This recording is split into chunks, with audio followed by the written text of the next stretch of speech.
And India is a market which is young, it is dynamic, it is thriving. There's capital, now there's policy endorsement and support, and that gets us very optimistic about the growth of this industry and market. In fact, as per our research, 40% of gamers in India are women. Right? This very closely correlates to the data points that we see in the global markets, where 60% of casual gamers in the world are women, right? Hi everyone, welcome to our final part of our conversation with Saloni. So I want to understand what's Lumika's investment thesis post RMG and how is the founder support evolving after that? So for us, it was never about pre-RMG or post-RMG, right? We as a fund have always focused on the broader interactive media landscape. I think, there is a very deep desire for this next generation, which is the Gen Zs or the Gen Alphas, for immersive, interactive, personalized digital experiences, right? And that is what interests us as a fund, right? How do you bring that into, let's say, whether it's content, whether it's live streaming, whether it is even, let's say, spiritual tech. For example, we backed a company which is building AI companions and AI guru companions to impart daily guidance, right? That's the lens with which we view, we're very comfortable taking contrarian bets. We're very comfortable backing founders who perhaps are underestimated. We're very comfortable looking 5 years into the future and saying what is not cool now will be feasible, viable 5 years into the future. And this is why we've done the deals that we did in the past, right? We are also now embarking and initiating a new program which is complementary to a seed pipeline. It's an initiative that we call Lumika Pixels. And that is our answer to what we're seeing on the ground at the moment, right?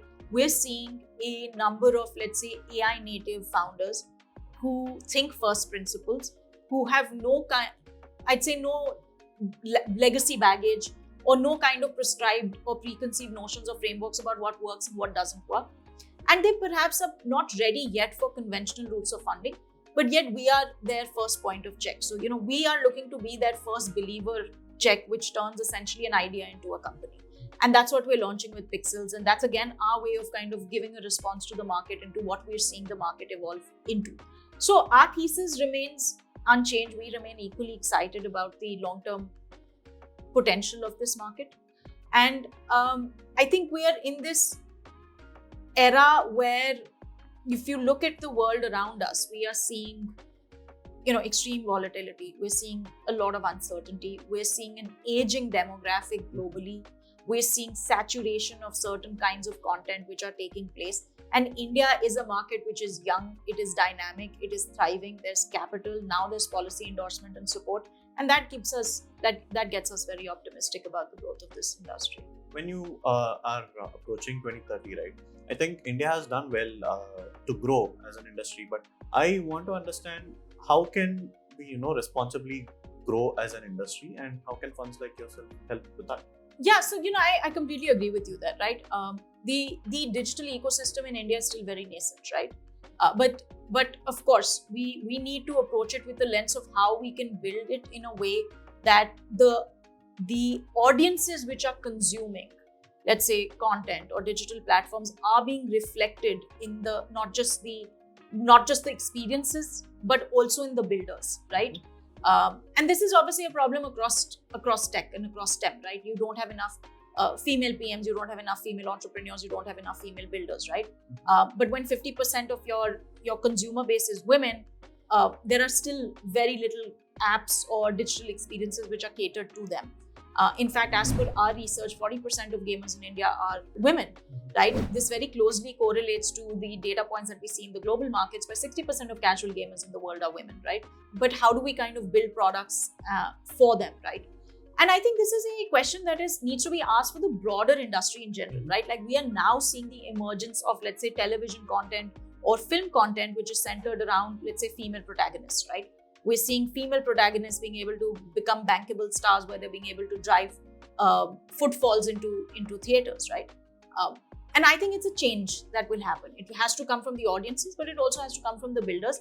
Most importantly, it also needs to come from financiers, right? So, for example, as a fund, Lumika launched what we call Lumika Pathbreakers, right? Where we covered 100 product managers, game designers, product builders, entrepreneurs in the interactive media landscape, because our belief is if you can't see it, you can't be it, right? So how are you to propagate inclusion if you are not being able to see people like you reflected in leadership roles or being funded, right? So for example, in our portfolio, we have a company called Wobble.